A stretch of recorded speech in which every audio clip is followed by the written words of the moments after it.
नमस्कार, आप देख रही हैं डॉक्टर साहिब, आपके साथ मैं हूं मुस्कान और आज मेरे साथ मौजूद है बिहार के जाने-माने bariatric and metabolic surgeon doctor Nirupam Sinha. Sir नमस्कार, बहुत-बहुत स्वागत है आपका। Thank you. सर हम देख रहे हैं, अगर हम आज बिहार की बात करें तो आज बहुत सारे ऐसे लोग हैं बिहार में जो कहीं न कहीं ओबेसिटी के शिकार हो चुके हैं, मोटे हो चुके हैं। मैं आपसे जानना चाहूँगी, अगर हम सिर्फ बिहार की बात करें तो बिहार में मोटापा बढ़ने का, लोग इतने ज़्यादा अनहेल्दी हो रहे हैं, इसका कारण क्या हो सकता है? इस बारे में आप थोड़ा जानकारी दें। देखिए मैं बिहार में जब से आया हूँ और जब से मैं देख रहा हूँ, राह चलते भी अगर मैं देखता हूँ तो देखता हूँ 10 इंसान में से 5 इंसान मुझे ऐसा दिखता है जिसका वज़न नहीं तो 90 ऊपर या फिर 100 के ऊपर रहता ही रहता है। ऐसे लोगों के साथ जो मुझे जहाँ तक एक्सपीरियंस हुई है यहाँ के बारे में, मुझे यही लगता है कि यहाँ का जो डाइट है, वो एक हेल्दी डाइट मैं मान सकता हूँ, लेकिन ये सुपर हेल्दी डाइट एक तरह से कहूँ। इसमें इस डाइट में जो बिहार के लोग कंज्यूम करते हैं वो उसमें हाई अमाउंट ऑफ कार्बोहाइड्रेट रहता है, ठीक है। बहुत लो अमाउंट ऑफ प्रोटीन रहती है एंड बहुत ही एक तरह से कहो कि फाइबर्स भी उतने ही कम रहते हैं एंड फैट का कंटेंट ज़्यादा रहता है। तो सबसे पहला इंपॉर्टेंट पॉइंट क्या है? डाइट। हमारे खाने में जो चीज़ें बन रही हैं उसमें डाइट मैटर बहुत ज़्यादा करती हैं। बिहार में हम लोग कार्बोहाइड्रेट को ज़्यादा फोकस करते हैं प्रोटीन के मुताबिक। अब अगर मान लो वज़न कम करनी है तो उसमें हम लोग को हमेशा बोलनी पड़ती है, चाहे वो कोई भी इंसान वेजिटेरियन हो या नॉन वेजिटेरियन हो या फिर मिक्स डाइट जो भी हो, उसको हम लोग यही बोलते हैं कि आप अपने खाने में प्रोटीन की मात्रा बढ़ाओ और प्रोटीन की मात्रा बढ़ाओ और साथ ही साथ फिर अपने कार्बोहाइड्रेट को कम करो और फिर फैट को कम करो। अब प्रोटीन की मात्रा, हमारे पास पेशेंट्स आते हैं, हमारे पेशेंट्स आके बोलते हैं कि सर हम तो नॉनवेज खाते हैं अच्छे से। उनको समझाओ कि नॉनवेज खाने का मतलब ये नहीं है कि अगर आप ग्रेवी वाले चिकन खा रहे हो या फिर ग्रेवी वाले मटन खा रहे हो, उसमें से 2 पीस केवल आप चिकन का पीस और 2 पीस मटन खा रहे हो, पूरा भर के ग्रेवी और चावल खा रहे हो, उसको आप प्रोटीन मान रहे हो। तो ये प्रोटीन नहीं है, उसमें हाई अमाउंट ऑफ कार्बोहाइड्रेट है।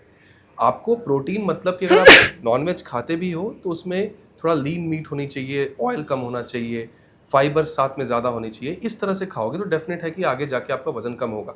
एक हुई ये बात। दूसरी बात, जो मोटापा हम देख रहे हैं बढ़ रहा है, वो 2 पेशेंट्स कैटेगरी में बहुत ज़्यादा बढ़ रहा है। जैसे एक हो गई जिनकी उम्र 35 से ऊपर है और एक जो बच्चे हैं। ये 2 कैटेगरी के लोगों में हम लोग देख रहे हैं कि आजकल बहुत ज़्यादा वज़न बढ़ रहा है। बच्चों में वज़न बढ़ने का कारण इसीलिए हो रहा है कि हम एज़ बीइंग अ पेरेंट्स हम लोग ध्यान नहीं दे रहे अपने बच्चों पे। बच्चे कुछ भी बोलते हैं तो उनको हम लोग पिज़्ज़ा, बर्गर ये सब चीज़ ला के दे रहे हैं, मोमोज़ ये सब जो भी होता है, बच्चे ज़िद करते हैं हम ला के दे देते हैं। उनकी फ़िज़िकल एक्टिविटी पे हम ध्यान नहीं दे रहे हैं, उन्हें हम तुरंत फ़ोन्स दे देते हैं, वो दिन-दिन भर बैठ के टीवी देखते रहते हैं। जिसके कारण चाइल्डहुड ओबेसिटी आजकल बहुत ज़्यादा बढ़ रही है, जो कि डेंजरस है। लास्ट जो 35 साल से ऊपर के लोग हैं, उनकी सबसे इम्पॉर्टेंट चीज़ हो कि वो फिजिकल एक्टिविटी पे ध्यान नहीं दे रहे। वो सोचते हैं कि नहीं ठीक है, हम कल से शुरू करेंगे वॉक करना, या कल से हम जिम ज्वाइन करेंगे, या कल से हम शुरू करेंगे। वो कल कभी आता ही नहीं है। वो हमेशा वो यही सोचते रहते हैं कि अच्छा ठीक है, कल हम करते हैं, कल हम करते हैं। और उनके पास हर तरह के रीजंस रहते हैं कि आज जी अभी हम गाँव चले गए, काम में बहुत बिजी हो गए, या फिर जहाँ भी काम से चले गए। मैं हमेशा अपने पेशेंट को एक ही बात बोलता हूँ कि देखो, ना करने के आपको 1000 रीज़न मिलेंगे, लेकिन हाँ करने का आपको एक रीज़न नहीं मिलता है। वो आपको हाँ का रीज़न ढूँढना है, तभी तो आपका हेल्थ से रिलेटेड बात होगी।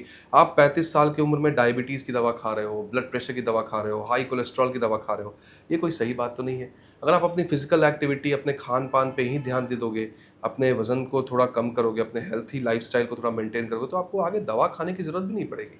तो बस पर्पस ये है, एक्टिविटी बढ़ाना है, अपने खान-पान पे ध्यान देना है, जंक्स को अवॉइड करना है, और क्या। सो बहुत-बहुत शुक्रिया तमाम जानकारी देने की। तो आशा थैंक यू। करते हैं दर्शकों की जो तमाम जानकारी है आप लाभदायक रही हो। तो आज के इस वीडियो में इतना ही। अगर आपने अपने चैनल को सब्सक्राइब नहीं किया तो कर ले और साथ ही साथ हमारे फेसबुक पेज को भी लाइक करें। वीडियो देखने के लिए आपका धन्यवाद।